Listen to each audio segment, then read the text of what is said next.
Puan Maharani, Ketua DPP PDIP, dan Agus Harimurti Yudhoyono, Ketua Umum Partai Demokrat bertemu di Hutan Kota Senayan, Jakarta Pusat pada Minggu 18 Juni 2023. Kurang lebih selama 1 jam, kedua tokoh itu didampingi kader masing-masing partai melakukan komunikasi secara tertutup. Setelah berkomunikasi, Puan dan AHY kemudian membeberkan hasil pembicaraan yang dilakukan kedua pihak.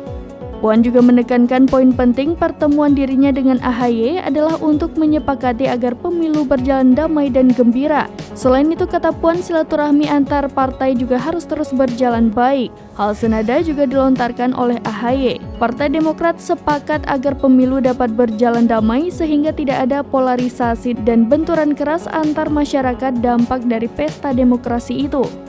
Sebelum melakukan pertemuan, Puan dan AHY sama-sama melakukan lari pagi. Mereka berdua bertemu sekitar pukul 8.50 waktu Indonesia Barat di kawasan Hutan Kota Senayan. Lalu kemudian sarapan dan melakukan komunikasi tertutup selama kurang lebih 1 jam.